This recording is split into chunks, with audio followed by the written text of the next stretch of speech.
Alright, you guys, I would like to say that today was a very normal morning, but I shit you not, some crazy shit went down, didn't it, Jenny? Yeah, dude. I don't feel like we'll ever live life normally again. No, So I'm literally in the kitchen heating up some food. Vladimir's in my hand. I turn around and right here, literally right there, is just some shirtless guy, some man I've never seen before.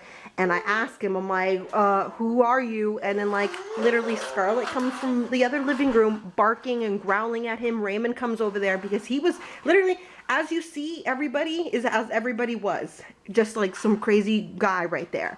So allegedly the story he tells Raymond is that he is our next door neighbor, like our back next door neighbor, which I call a lie because those people are like Mexican and I can hear them like hanging out all the time. So he's like, yeah, I'm your next door neighbor. You probably seen my brother walking around.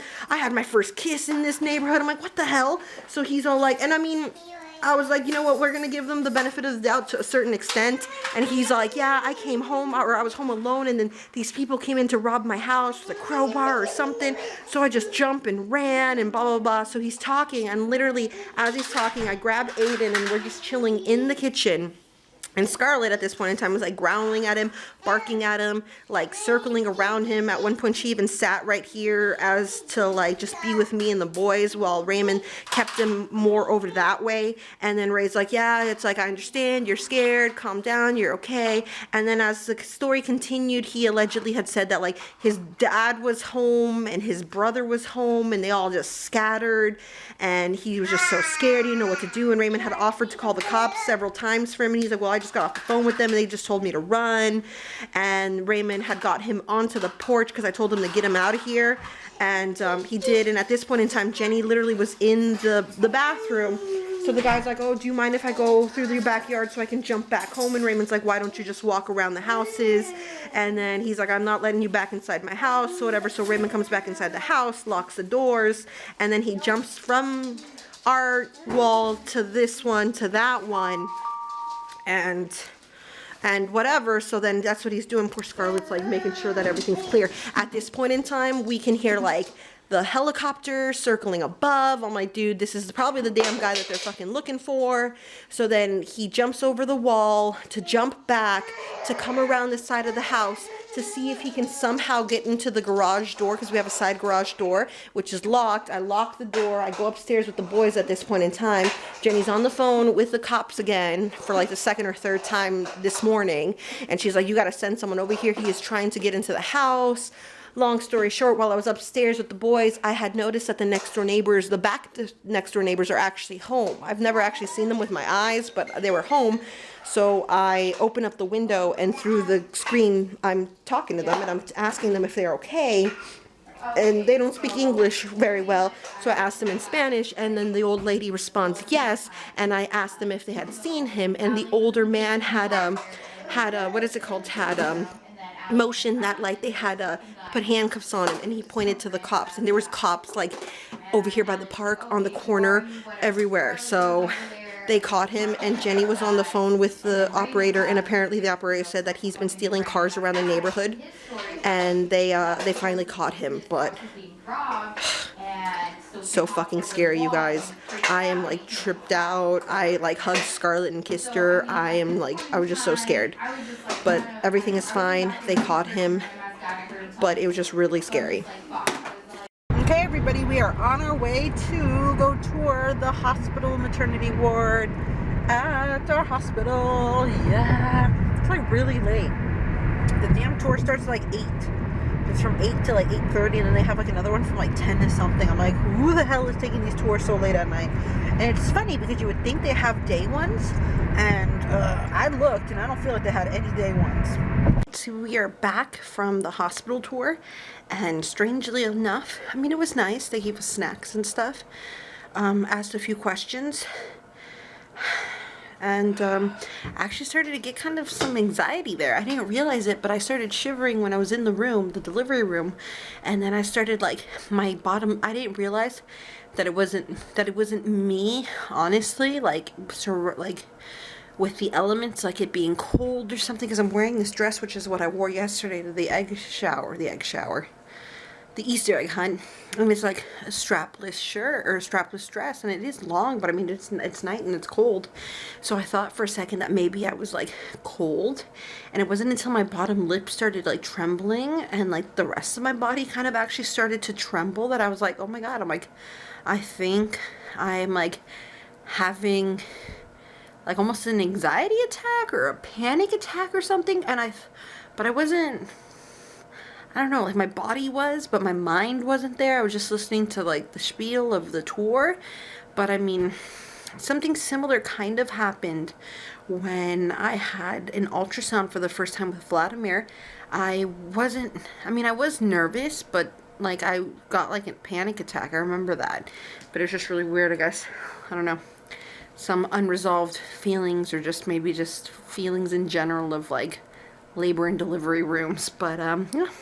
Hospital's nice enough. Apparently they don't really have many food options for us, which is kind of dick, but whatever. The lady said that if I was vegan, that she would highly suggest me bring my own food because it is rough, and she says that they got the basics anyways to begin with, so I guess I'm not getting a soy boca patty like celebration meal with sparkling champagne, or not sparkling champagne, sparkling apple cider for Vladimir's, or not for Niklaus's birth like I did Vladdy's. So, oh, also, look, I was supposed to get my eyelashes done today, but that was not, I'm not able to, but look at my hair, it's yellow. I love it.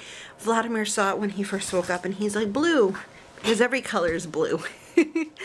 So, but I really like it. I really like it. Raymond says that he wishes it started higher up on my head, and a part of me kind of wishes it did as well, but the only thing is it's like a yes and a no kind of thing. Like, no, because then if I want to get rid of like the damaged parts, I don't feel like it's that damaged. It's like doing really good actually, but if I do want to get rid of the damaged parts, I would only have to cut like this much opposed to like that much, and it's not that much to grow out, and you know.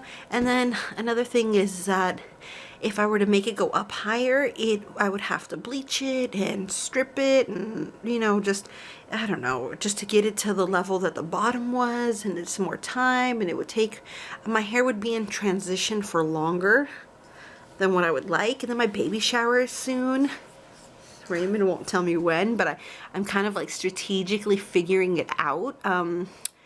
Raymond's grandparents cannot make it because they're actually going back somewhere for someone's like 80th birthday party or something. And I heard Grandma speaking to Raymond over the phone today that they'll be leaving the 25th of April. So I'm like, but I ain't here when she's coming back or what. And I remember him saying that Grandma and Grandpa can't be to the baby, or won't be able to be at the baby shower because they'll be out of town.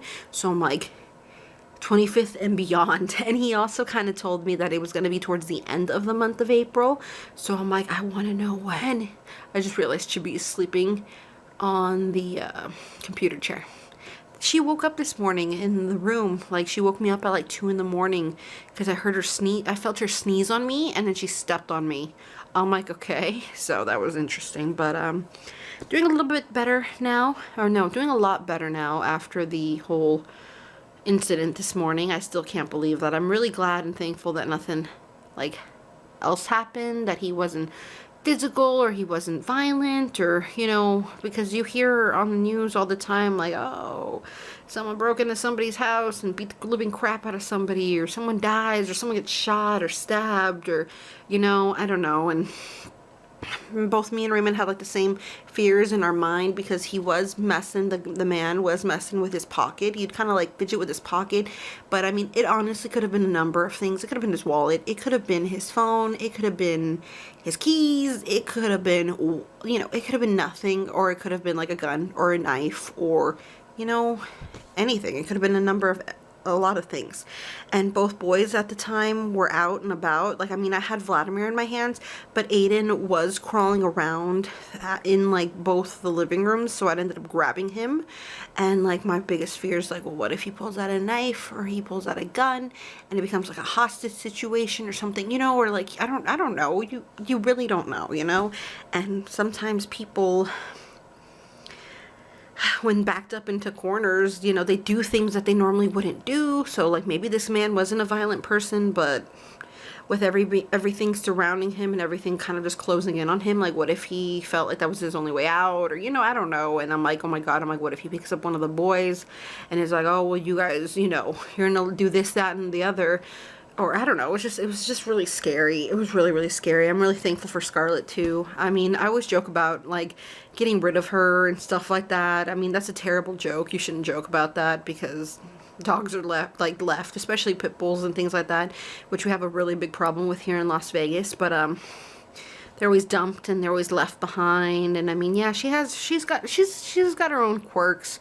She's silly. She's a good dog at the end of the day. But I mean, today I was joking around with everybody. I was calling her hero dog, and I fed her popcorn all day, and she's gotten lots of snacks and lots of loving, and just, I don't know, man. She was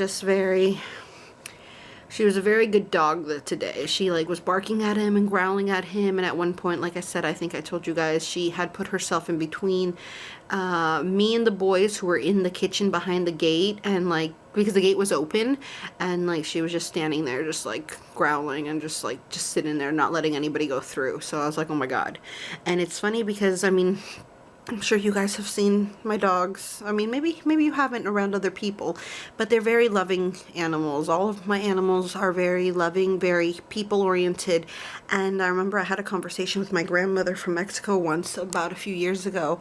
Something similar kind of happened to her. There was these younger guys who were looking for somebody that they said that lived there. My grandma's like, no, you know, there's nobody here by that name. And they're like, oh, well, can we come in real quick because our car broke down or something? You know, they had given her some sort of spiel, and she didn't want to let them in. And at one point they tried like forcing their way in, and her dog had ended up like actually like barking, and he had like realized that there was something wrong, and he had chased them away and stuff. And she said that he's always a really good dog, and he was never trained to do anything like that, but you know, he just, in the moment of like, the heat of the moment, he, you know, like, he stepped up. And I mean, Scarlett's a really loving dog. She's also a very fearful dog on occasions.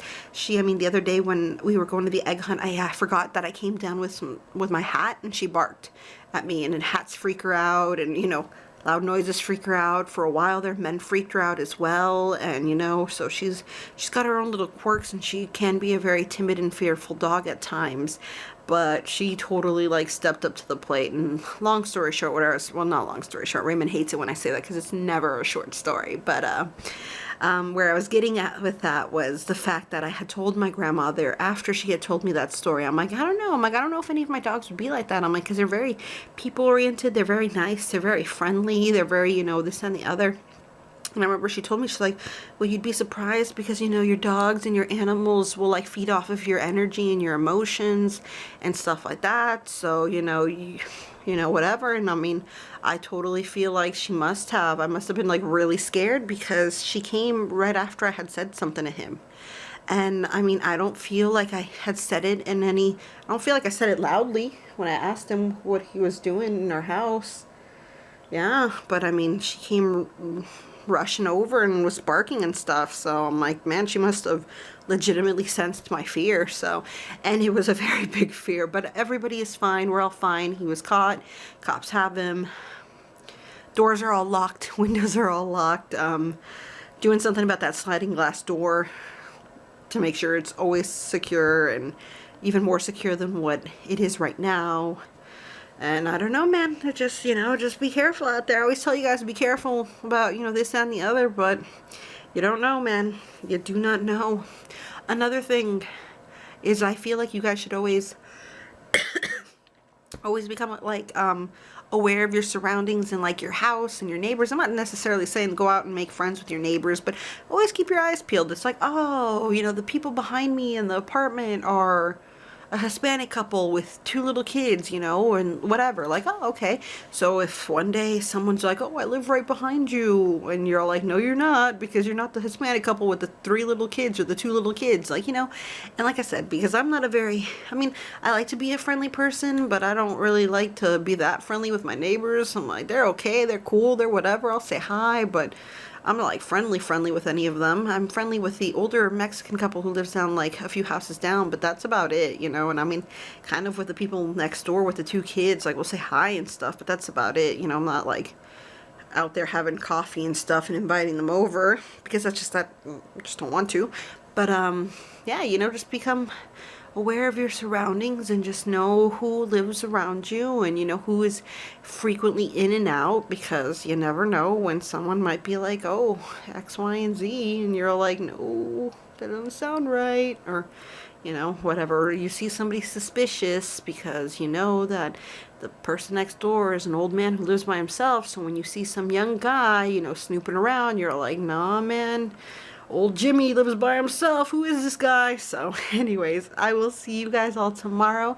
Hope you guys liked today's vlog. If you did, like, comment, subscribe. I will try to be better at vlogging as long as nothing else happens. I feel like the world is trying to get me to go into preterm labor with Niklaus, but it's not going to happen.